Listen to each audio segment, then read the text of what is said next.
Imagine a prestigious debate at one of the world's most renowned institutions turning into a whirlwind of accusations, withdrawals, and finger-pointing between two neighboring nations, India and Pakistan. It's the kind of drama that captivates anyone interested in international relations. But here's where it gets controversial. What if the whole fiasco was orchestrated to dodge a real showdown? Stick around, and you'll see how one lawyer's explosive claims have set the internet ablaze, challenging the official narrative and sparking heated debates about national pride, institutional integrity, and the art of diplomatic dodging. Dive deeper into this saga, and you'll find Sai Deepak, a prominent Indian advocate and author, at the center of it all. He took to his X, formerly Twitter, account to deliver a scathing critique of how the Oxford Union debate unraveled into absurdity. The topic? Whether India's approach to Pakistan is merely a populist tactic masquerading as a serious security policy. But the event itself never even kicked off, collapsing in a cascade of logistical nightmares and mutual blame. Deepak's version paints a starkly different picture from the one shared by the Pakistan High Commission in London, who insisted that the Indian team simply bailed at the 11th hour. To help beginners grasp the context, the Oxford Union isn't just any debating society. It's a historic hub at the University of Oxford, founded in 1823, where world leaders, thinkers, and future influencers have honed their arguments for centuries.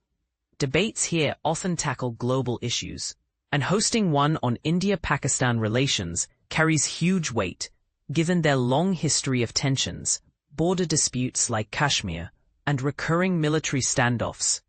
This particular motion questioned whether India's tough stance against Pakistan is more about winning domestic votes than genuine national security, a point that could resonate with policymakers and ordinary citizens alike, wondering if geopolitics should ever be a political football.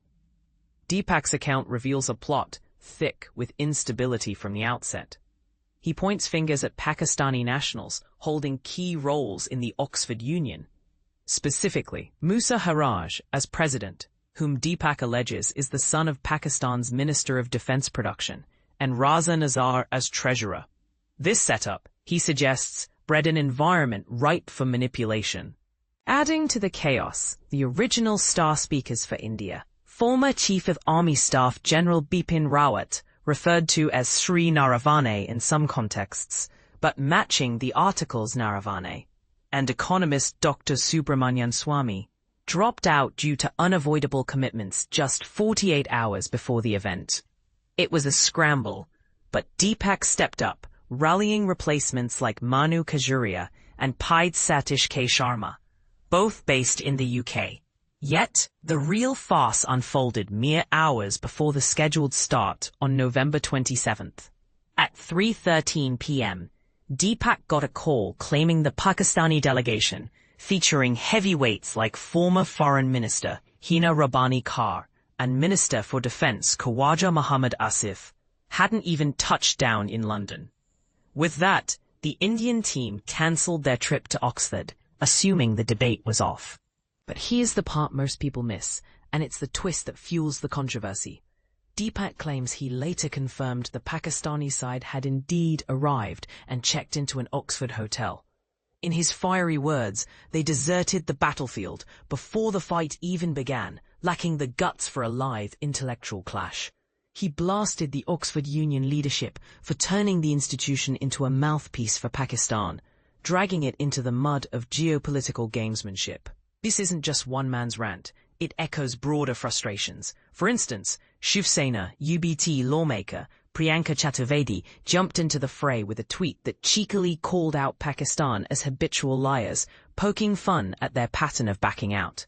Her post, shared on November 28, 2025, read, "Pakistan is crying again over an Oxford Union debate. This is for the record. Once again, they have proved to be liars." Expecting any better from them was not even on my list. Laughing. It's a light-hearted jab that underscores the ongoing mistrust between the two countries. On the flip side, the Pakistan High Commission in London offered a completely opposite spin. expressing regret that the Indian delegation, originally slated with General Naravane, Dr. Swami, and Sachin Pilot, pulled out last minute, effectively handing Pakistan a walkover. They portrayed it as a sign of India's lack of faith in arguing their security policies in a fair, intellectually challenging arena. And this is where things get really contentious. Is this a clever evasion by Pakistan, as Deepak alleges, or a blatant no-show from India, as per the Pakistani statement? Could it be that both sides are playing the victim to score diplomatic points? Especially in light of real-world escalations like past military exercises or cyber skirmishes.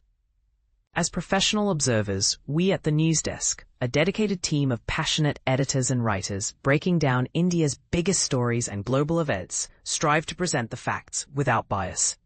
From live updates on breaking news to deep dives into complex issues, our goal is to keep you informed and engaged. This incident reminds us how high-stakes debates can expose underlying tensions, but also how they sometimes fizzle out due to human errors or strategic maneuvers.